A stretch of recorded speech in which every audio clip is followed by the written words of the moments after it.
All India civils ర్యాంకుల్లో 11 rank సాధించిన వరంగల్ యువతి ప్రస్తుతం సాయి శివాని మనతో ఉన్నారు. అసలు ఏ విధంగా చదివారు? ఆ ర్యాంక్ రావడం పట్ల తను ఏ విధంగా ఫీల్ అవుతుందో ఒకసారి వారి మాటలో విందాం.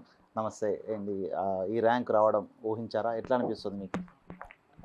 టాప్ ర్యాంక్ వస్తదని ఎక్కువ ఊహించలేదు. బట్ లిస్ట్‌లో నేమ్ ఉంటదని కాన్ఫిడెన్స్ ఉండే. బట్ టాప్ ర్యాంక్ రావడం చాలా హ్యాపీగా అనిపిస్తుంది సార్. ఎట్లా చదివారు? అసలు సివిల్స్ అంటేనే చాలా మందికి అదొక లైఫ్ అచీవ్‌మెంట్ టార్గెట్ అది ఉంటది. సో, అట్లా ఎట్లా చదివారు? అసలు ఎన్నో అటెంప్ట్‌లో వచ్చింది మీకు? చాలా డిసిప్లిన్డ్ అండ్ హార్డ్ వర్కింగ్ ఉండే అండి నేను. అండ్ ఇది నా సెకండ్ అటెంప్ట్. ఇనీషియల్ అటెంప్ట్‌లో నాకు ప్రిలిమ్స్ మార్జిన్‌తో మిస్ అయిపోయింది. సో, ఈసారి ఎక్కువ హార్డ్ వర్క్ అండ్ ఎక్కువ ప్రాక్టీస్ చేశాను. అండ్ గైడెన్స్ కూడా తీసుకున్నాను ఒక సీనియర్స్ దగ్గర అట్లా. సో, అది బాగా హెల్ప్ అయింది. అంటే ఏ ఏ బ్రాంచ్ చదివారు? అసలు మీ విద్యాభ్యాసం ఎక్కడ జరిగింది? మా అమ్మ నాన్నల ప్రోత్సాహం ఎట్లా ఉంది మీకు? నాది స్కూలింగ్ అంతా ఖమ్మంలో జరిగిందండి. ఆ తర్వాత 10th తర్వాత నాకు ట్రిపుల్ ఐటీ ఒంగోలులో సీట్ వచ్చింది. అక్కడ ఇంటర్ ప్లస్ ఇంజినీరింగ్ ఇంటిగ్రేటెడ్ కోర్స్‌లో నేను జాయిన్ అయ్యా. 6 ఇయర్ కోర్స్. దాంట్లో 2022లో గ్రాడ్యుయేషన్ కంప్లీట్ అయింది. అప్పటి నుంచి నేను ఇంట్లోనే సెల్ఫ్ స్టడీ చేస్తున్నాను. అండ్ ఈ టైంలో మా మదర్ అండ్ ఫాదర్ చాలా సపోర్ట్ చేశారు. ఆళ్ళే కాకుండా నా యంగర్ సిబ్లింగ్స్ అయినప్పటికి కూడా వాళ్ళు నన్ను చాలా మోటివేట్ చేశారు. అండ్ వీళ్ళ సపోర్ట్ లేనిదే I I don't think I would have come this far. Mother and father support చాలా ఎక్కువ. అంటే ఎందుకు సివిల్స్ వైపు వెళ్ళాల్సిన ఆలోచన ఎందుకొచ్చింది? ఎందుకంటే మీరు ఇంజినీరింగ్ ఫీల్డ్ తీసుకున్నారు. సో, ఆ ఫీల్డ్‌కి, ఈ ఫీల్డ్‌కి కొంత variation. So, quite different. So, సివిల్స్‌కెళ్ళాలి అనేటువంటి ఆలోచన మీకెందుకొచ్చింది? యాక్చువల్లీ సివిల్ సర్వీసెస్ జాయిన్ అవ్వాలనేది నా చైల్డ్‌హుడ్ డ్రీమ్. అండ్ మీన్‌వైల్ ఏంటంటే ఇంజినీరింగ్ చేస్తే తొందరగా లైఫ్ సెటిల్ అవుతాము అనే ఆ నోషన్‌తోని ఇంజినీరింగ్‌లో ఎన్రోల్ అయ్యాను. బట్ నా ఇంట్రెస్ట్ సివిల్ సర్వీసెస్‌లోనే ఉంది కాబట్టి రైట్ అవే ఆఫ్టర్ గ్రాడ్యుయేషన్ నేను స్టార్ట్ చేశా ప్రిపరేషన్. అండ్ ఏదైనా చేంజ్ తీసుకురావాలి. అండ్ ఒక పొజిషన్ ఆఫ్ రెస్పాన్సిబిలిటీలో ఉన్నప్పుడు మనం ఎంత దూరం వెళ్ళవచ్చు, ఎంత ఛాలెంజింగ్ రోల్ ఉంటది అనేది నాకు చాలా ఎక్సైటింగ్ అనిపించింది. సివిల్స్ అంటేనే నిజంగా ఒక దేశ స్థాయి లోపల ఎక్కడికైనా ఎళ్లి సేవ చేసేట్టు ఒక భాగ్యం కలుగుతుంది. సో, ఏంటి మీకు ఒక పర్టిక్యులర్‌గా సివిల్స్ వైపు వెళ్ళాలి, ప్రజలకు సేవ చేయడానికి వెళ్ళాలనేటువంటి ఆలోచన అసలు ఏ ఇన్సిడెంట్ ద్వారా మీకు అనిపించింది? అంటే స్పెసిఫిక్ ఇన్సిడెంట్స్ ఏం లేవు సార్. బట్ మన India is a big country. Day to day మనకు చాలా ఛాలెంజెస్ ఉంటాయి. సాఫీగా మన గవర్నెన్స్ నడవాలి అంటే అందరూ ఆఫీసర్స్ వాళ్ళ వాళ్ళ రోల్స్ డిలిజెంట్‌గా చేయాలి. సో, అట్లాంటి ఒక ఛాలెంజింగ్ రోల్‌లో నేను ఉండాలని ఎప్పుడు అనుకునేదాన్ని. సో దట్ మనము ప్రజలకి లైఫ్ ఈజీ చేస్తాము. గవర్నెన్స్‌ని యాక్సెసిబుల్‌గా చేస్తాము. అండ్ ఇది నా బిగ్గెస్ట్ మోటివేషన్.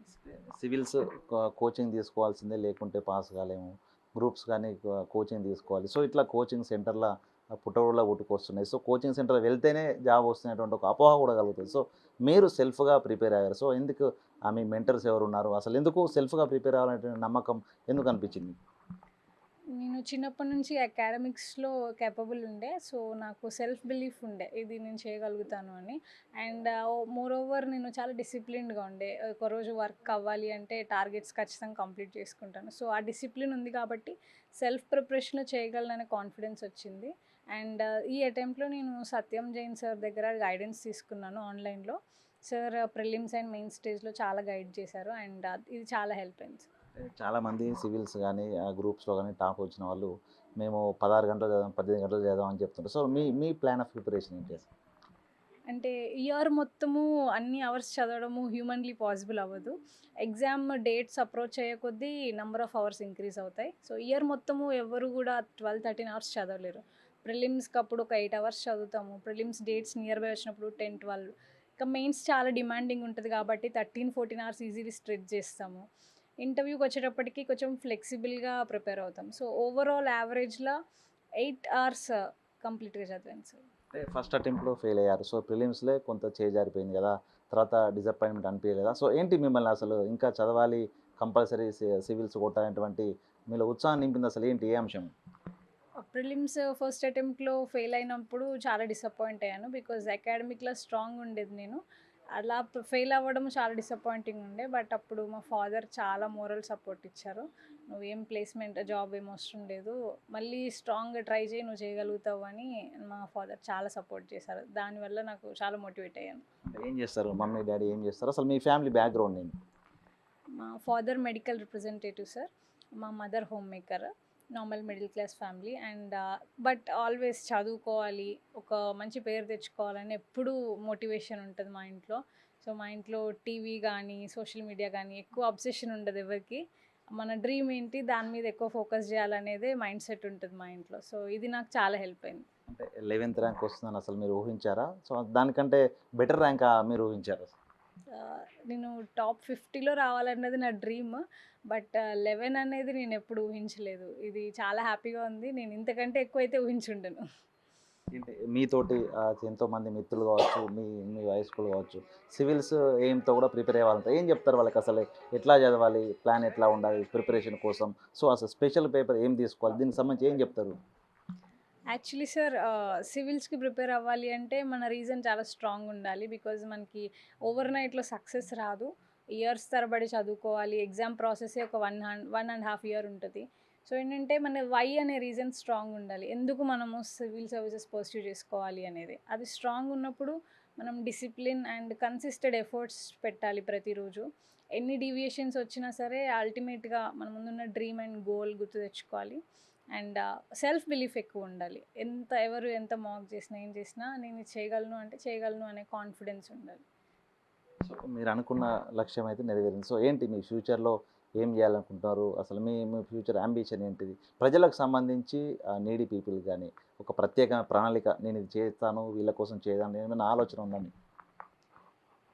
స్పెసిఫిక్గా అంటూ ఏం లేదు సార్. బట్ ఏంటంటే ఒక సివిల్ సర్వెంట్కి పబ్లిక్కి ఉండే ఆ గ్యాప్ ఏదైతే ఉందో అది కొంచెం బ్రిడ్జ్ చేయగలగాలి. ఒక ఆఫీసర్ని కలవాలంటే అది మన వల్ల కాదు అనేది కాకుండా మన ప్రాబ్లమ్స్ వాళ్ళ దగ్గరికి వెళ్ళి వాళ్ళు రెస్పాండ్ అయ్యి ఈజీ అండ్ యాక్సెసిబుల్గా జస్టిస్ దొరికేటట్టు గవర్నెన్స్ ఉండేటట్టు నేను ట్రై చేస్తాను సార్. మొత్తానికి మమ్మీ, డ్యాడీ సో వాళ్ళ కష్టమే, వాళ్ళ ప్రోత్సాహం ఈ రోజున మిమ్మల్ని సివిల్స్ వచ్చిందని చెప్తున్నారు. సో ఏం చెప్తారు మీ మమ్మీ, డ్యాడీకి? వాళ్ళకి బెటర్ లైఫ్ ఇవ్వాలి. వాళ్ళకి రికగ్నిషన్ ఇవ్వాలి. అండ్ మా డ్రీమ్స్ కోసం చాలా సాక్రిఫైసెస్ చేశారు కాబట్టి వాళ్ళని ఇప్పుడు బాగా చూసుకోవాలి అంతే. మీరు చెప్పండి సార్ ఏంటి మీ కూతురు ఈ రోజున ఒక సక్సెస్‌ఫుల్ లేడీగా బయటకొచ్చారు. సివిల్ సర్వీసెస్ ఒక దేశంలో అత్యున్నత సర్వీస్. సో ఎట్లా అనిపిస్తుంది? మీరు నిజంగా తను సాధిస్తుందని ఊహించారా? తనకు ఆ సపోర్ట్ ఇవ్వడం వెనుక అసలు ఎందుకు మీకు సివిల్స్ వైపు వెళ్ళాలని ఎందుకు చెప్పారు? నాకు చిన్నప్పటి నుంచెల్లి పాపలో ఉన్న టాలెంట్ చూసేసి ఖచ్చితంగా ఈమె ఐఏఎస్ అవుతుందని నేను చెప్పేవాడిని. దాన్ని కూడా సీరియస్‌గా తీసుకొని పాప ఆ విధంగా చాలా కృషి చేసింది. చాలా ఒక యుద్ధమే చేసింది పాప. అంటే మన బంధువులు గానీ, చుట్టుపక్కల తెలిసిన వాళ్ళు గానీ, సో ఇట్లా ప్రిపేర్ చేపిస్తుంటే తనకొస్తుందా? ఎందుకు చేపిస్తున్నారు? ఆడపిల్ల అంటే ఇట్లా చదువుతుంది చెప్తుంటారు కొంతమంది. సో డిస్కరేజ్ చేస్తారు. సో నిజంగా ఆ పరిస్థితులు మీకు ఎదురైనయా? అట్లాంటి వాళ్ళకి ఏం చెప్తారు మీరు? అయినాయండి. అట్లా అయినాయి. అయిన వాళ్ళకి నేనేం సమాధానం చెప్పానంటే, నేనేమైనా ఈ పాప ఒక్కతేనే కాదు కానీ ఇంకా ఇద్దరు పిల్లలు కూడా ఉన్నారు కదా! నేనేం సంపాదించి ఏది చేసినా పిల్లల ఎడ్యుకేషన్ కోసమే. వాళ్ళ కోసం నేను ఎంత దూరమైనా వెళ్తా, ఎంత సాక్రిఫై అయినా చేయాలి అని నేను దృఢ సంకల్పంతో ఉండి అట్లా చేశానండి. అందుకనే పాప జాబ్ చేస్తా అంటే కూడా నేను చేయనీయలేదు. బిడ్డ నువ్వు డిస్కరేజ్ కాకు. నేను ఎంత కష్టపడైనా నువ్వు ఎన్ని అటెంప్ట్లు ఇచ్చినా పర్లేదు నేను ఇస్తా అని అన్నా.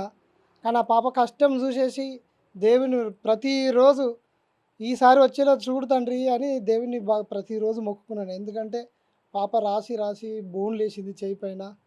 తర్వాత మెయిన్స్ ప్రిలిమ్స్ రాసేటప్పుడు బ్యాక్ పెయిన్ వస్తుందని స్ప్రే కొట్టేసుకొని ఒక టవల్ ఇట్లా కట్టుకొని యుద్ధానికి పోయినట్టుగా 3 గంటలు లేవకుండా అక్కడ రాసేసి ఈరోజు విజయం సాధించింది. తన కష్టము, మా సపోర్టు, దేవుడి ఆశీస్సులు, మా శ్రేయోభిలాషుల ఆశీస్సులు ఇవన్నీ కలిసి ఈరోజు ఈ విజయం సిద్ధించిందని అనుకుంటున్నాను.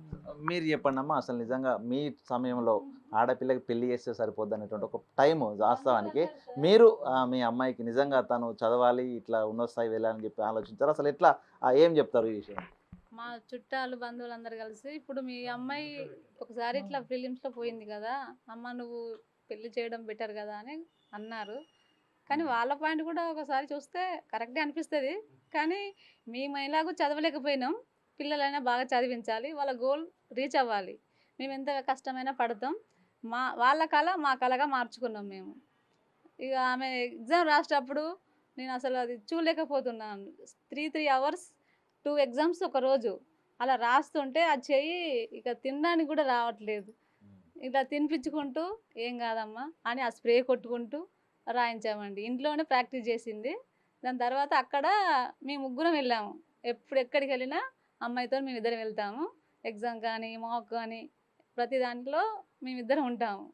సో ప్రస్తుతం అయితే మీ పెద్ద కూతురు అయితే ప్రస్తుతం ఒక సక్సెస్ఫుల్ లేడీగా వచ్చారు. సో ఇంకా ఇద్దరు ఉన్నారు. సో వాళ్ళని కూడా ఇదే విధంగా సివిల్స్ మళ్ళీ ఇస్తారా ఏంటి మీ మీ ఆలోచన ఇట్లా? మా ఇష్టం కాదండి. పిల్లల ఒపీనియన్ ఎలా ఉంటే అలానే. వాళ్ళ గోల్ ఇదైతే ఖచ్చితంగా మేము సపోర్ట్ చేస్తాం. కానీ మేమైతే ఒత్తిడి చేయమండి చదువులో. వాళ్ళ ఇష్టం అయితేనే ఏదైనా కానీ. ఈమెకు ఇంట్రెస్ట్ బాగుండేది. చిన్నప్పటి నుంచెల్లి చాలా చురుగ్గా ఉండేది. ఆ గోడల చిన్నప్పటి నుంచి కూడా ఆ గోడల మీద రాసేది. అది ఇప్పుడు అలానే ఉంది. ఇక్కడ చూసారు కదా! సేమ్ అలా ఉంది. గోడల మీద రాసిన వాళ్ళు ఎప్పుడైనా బాగా సక్సెస్ సాధిస్తారండి. ఇది నేను ఖచ్చితంగా చెప్పగలను. ఆడపిల్లల్ని చులకనగా చూడొద్దు. వాళ్ళు ఏది కోరుకుంటారో వాళ్ళకి మనం అది ఇవ్వాలి. ఒక ఆడదానిగా నేను చెప్తున్నాను. నా పిల్లలు ఏది కోరుకుంటే మేము అది ఇస్తాము. మాకు పెద్దగా ఆస్తులు అవి ఇవి ఏం లేవు. మా కష్టము పిల్లల విజయం. అది మాకు సంతోషం అండి.